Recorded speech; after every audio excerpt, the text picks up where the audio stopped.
Okay, good morning, students. So we are learning today the first lesson of class 6th textbook Smart English. Lesson का नाम है go for it Bablu, right? चलिए इसको शुरू करते हैं कि it happened on the day school started after 2 months of summer holidays. Shankar refused to wake up at 6 a.m. but his mother told him he was getting late for the school. However, once Shankar saw his friends in the school bus, he felt happy. इसको मैं आपको हिंदी में समझाता चलूंगा. It happened on the day school started after 2 months of summer holidays. 2 महीने की गर्मी की छुट्टियों के बाद जब स्कूल खुला तो Shankar refuse to wake up at 6 a.m. तो शंकर ने सुबह 6 बजे उठने से अपनी मदर से मना कर दिया. क्यों मना किया होगा?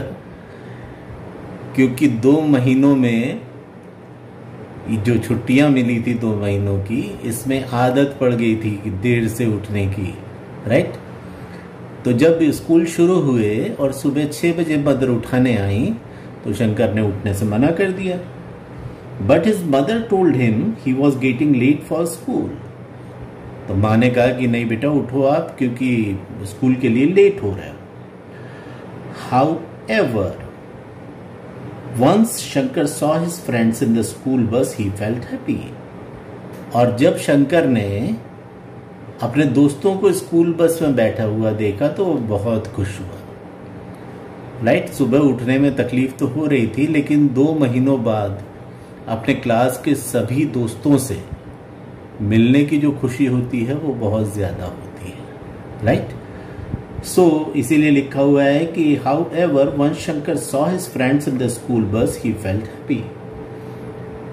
बहरहाल जब शंकर ने अपने दोस्तों को स्कूल की बस में बैठे देखा तो उसका दिल खुश हो गया, बहुत खुश हो गया वो. When Shankar returned home in the afternoon, he saw his mother standing at the door. He wondered, why hasn't mother gone to office today?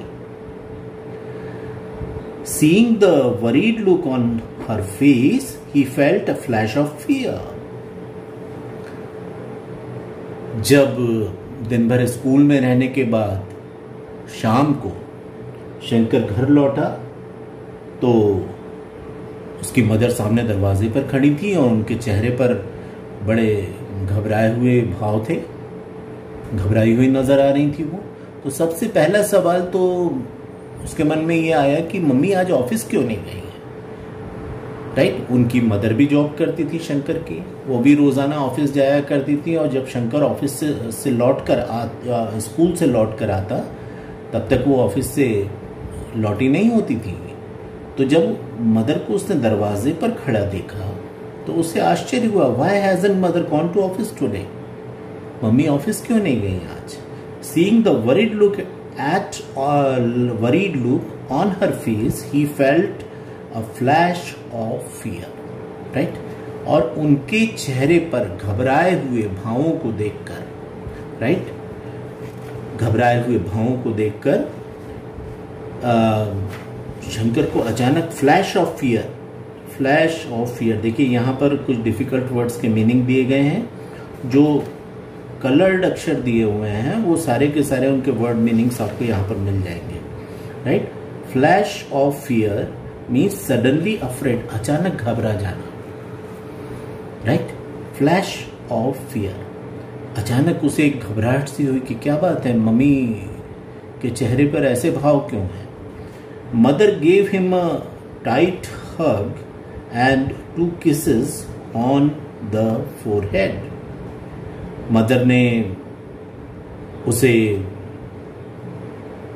अपने एक हग दिया, उसको अपने सीने से लगा लिया और उसको फोरहेड पर मतलब माथे पर 2 किसेस दी. और उन्होंने कहा कि Shankar, I wanted to tell you myself, Your father had an accident while driving to the office. और मदर ने कहा कि बेटा मैं तुम्हें खुद बताना चाह रही थी कि आज तुम्हारे पिताजी का ऑफिस जाते वक्त एक्सीडेंट हो गया है। वो जब कार चलाते हुए जा रहे थे तो उनका ऑफिस जाते वक्त एक्सीडेंट हो गया है। The good news is that he will be out of hospital in 2 weeks। मगर अच्छी बात यह है कि उनकी स्थिति गंभीर नहीं है। 2 हफ्तों में वो अस्पताल से उन्हें छुट्टी मिल जाएगी। 2 हफ्ते लगेंगे। He will be absolutely fine, absolutely, right, completely, right, absolutely, completely, right. उन्होंने कहा उसकी मदर ने कि 2 हफ्ते लगेंगे, उन्हें अस्पताल में रहना पड़ेगा, लेकिन उसके बाद डॉक्टर ने कहा है कि वो एकदम ठीक हो जाएंगे। But I think it is time to get a driver for him. We shall select a responsible man to drive appa carefully to office. Appa father के लिए साउथ में बोला जाता है, राइट। जैसे कोई पिताजी बोलते हैं, कोई बाबूजी बोलते हैं, वैसे साउथ में नॉर्मली अप्पा कहा जाता है। अप्पा और मदर के लिए अम्मा, राइट। तो शंकर की मदर ने कहा कि मगर आई थिंक, मैं सोचती हूँ कि अब हमें उनके लिए एक ड्राइवर रख लेना चाहिए, क्योंकि घर में शंकर, उसकी मम्मी, फादर ही ड्राइव करते थे, कार से ऑफिस जाया करते थे। अब उनका एक्सीडेंट हो गया था, 2 हफ्ते बाद वो ठीक तो हो जाते, मगर मदर नहीं चाहती थी कि वो फिर से ड्राइविंग शुरू करें, राइट। तो इसीलिए उन्होंने कहा कि I think it is time to get a driver for him. We shall select responsible man to drive appa carefully to office. हमें एक ऐसा ड्राइवर चाहिए जो फादर को तुम्हारे अच्छे से ड्राइव करते हुए सेफली, सुरक्षित तरीके से अपने ऑफिस तक ले जाए और ऑफिस से घर वापस लेकर आए। Shankar felt happy at the thought of helping out Appa. Shankar को खुशी हुई कि वो किसी तरह से अपने फादर की हेल्प कर पाएगा, right.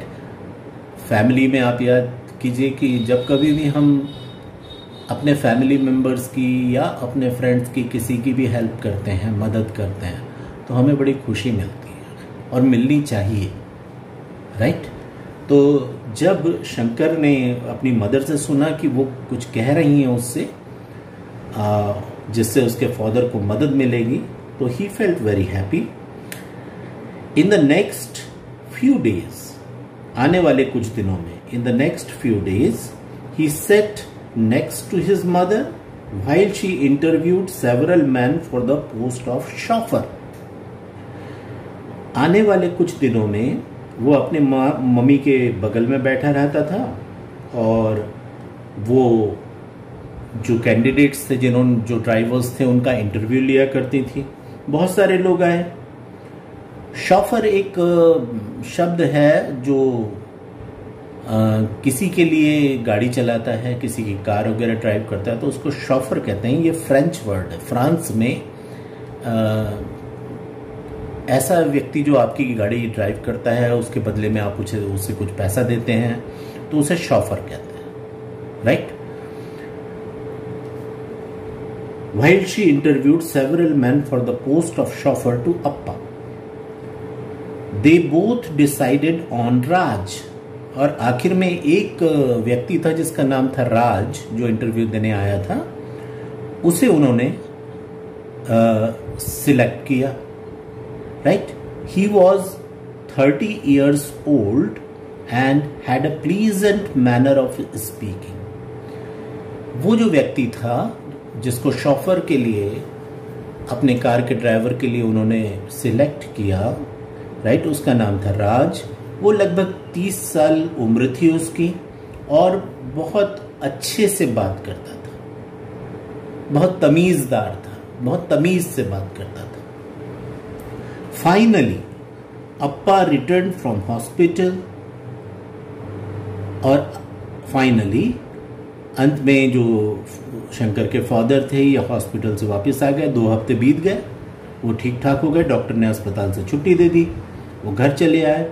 He told Shankar that Raj had driven very carefully, और जब राज ने उन्हें बिठाकर कार चलाई, वापस आए वो अस्पताल से, तो उन्होंने अपनी वाइफ को और शंकर को बताया कि राज ने बहुत अच्छी गाड़ी चलाई, राइट, बहुत सुरक्षित तरीके से।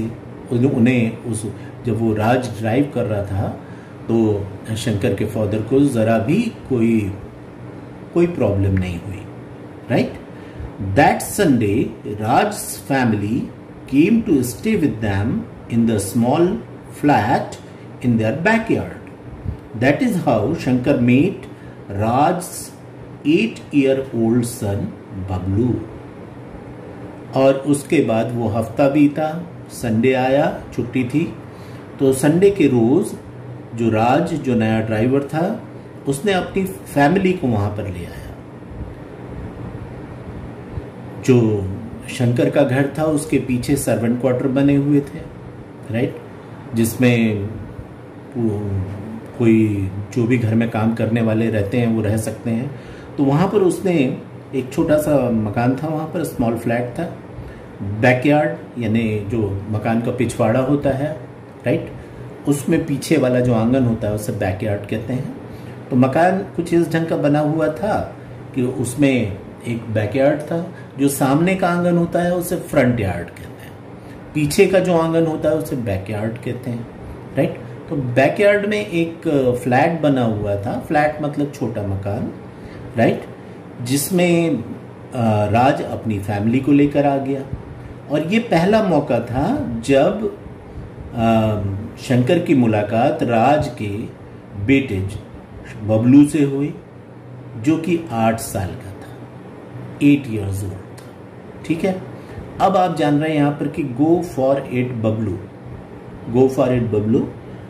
तो ये जो बबलू नाम आपके चैप्टर के टाइटल में आया है, ये दरअसल उनके ड्राइवर के बेटे का नाम है, जो एक छोटा बच्चा था, लगभग 8 साल का था, राइट। यहाँ पर चित्र में आप देख रहे हैं, ये राज है, ये बबलू है, ये उसे कुछ किताब वगैरह दिखा रहा है, शंकर खड़ा है और राज बैठा हुआ उस किताब को देख रहा है, right. Bablu had a monkey face, बड़ी मजेदार बात है, बबलू का चेहरा एक बिल्कुल छोटे बंदर जैसा था। जैसे बंदर बड़े मासूम होते हैं, गोल गोल आंखें होती हैं उनकी, right,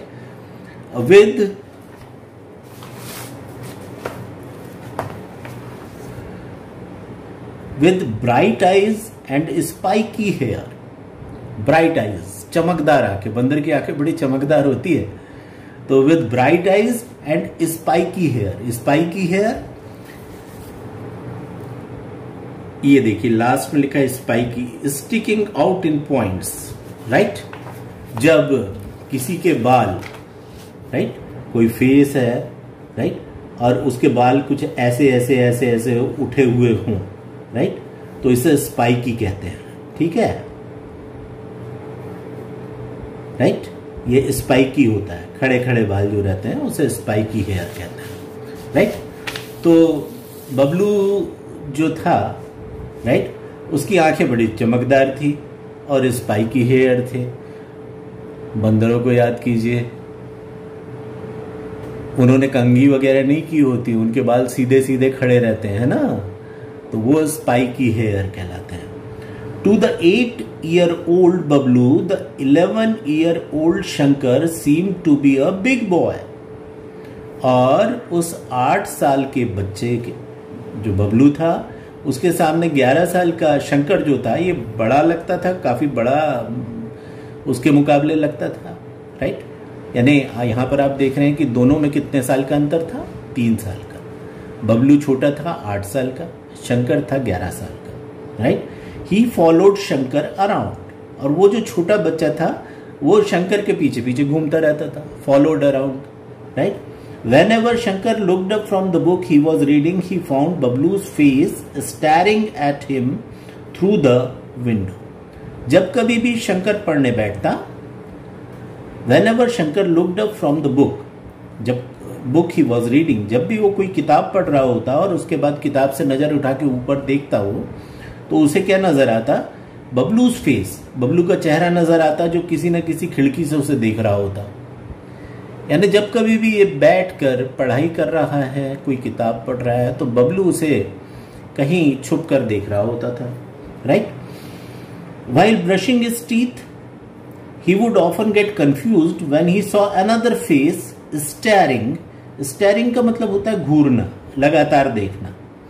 Back at him from the mirror. और जब कभी वो सुबह ब्रश कर रहा होता तो अचानक मिरर में उसे पीछे अपने चेहरे के अलावा एक और चेहरा नजर आता। वो चौंक कर पलट के देखता तो देखता पीछे बबलू खड़ा है और उसे ब्रश करता हुआ देख रहा है। And when he walked back from the school bus stop in the afternoon, he would have two shadows. One was his own and the other shadow was Bablu walking a few paces behind. और जब वो school से दोपहर में वापस आता, सुबह का स्कूल था, दोपहर में छुट्टी हो जाया करती थी, तो जब दोपहर में वो आता और अपने घर की तरफ वापस आता तो वो देखता कि दो परछाइयां नजर आ रही है। एक परछाई तो उसकी अपनी होती थी शंकर की, और दूसरी एक छोटी परछाई होती थी उस बबलू की, राइट। मतलब कहने का ये है कि बबलू हमेशा उसके पीछे पीछे घूमता रहता था, राइट। तो आई होप कि यहाँ पर जो कुछ भी मैंने आपको ये एक पेज बताया है, राइट, इसे आप समझ गए होंगे, है ना। तो दैट्स ऑल फॉर टुडे। इसको बार बार आपको पढ़ना है, बार बार पढ़ना है, और इसके बाद इसमें अगर कोई डिफिकल्ट वर्ड्स, वैसे तो पीछे दी हुई है लिस्ट, और अगर कोई समझ में ना आए तो आप मुझे व्हाट्सएप कर सकते हैं, पूछ सकते हैं, या अगर आपके पास डिक्शनरी है, जो कि होनी चाहिए, डिक्शनरी देखने की आदत डालनी चाहिए, तो आप डिक्शनरी देखकर भी उसे कंसल्ट कर सकते हैं, उसका वर्ड मीनिंग निकाल सकते हैं। Okay, thank you all. This is your homework also कि इसको आपको बार बार लाउडली पढ़ना है, जोरों से पढ़ना है, और जो कुछ मैंने इसके मतलब बताए हैं आपको उसको समझने की कोशिश करना है ना। आई होप कि आप ये लोग करेंगे। दूसरे सेशन में, अगले पीरियड में मैं इससे आगे की स्टोरी बताऊंगा आपको। Okay, thank you all.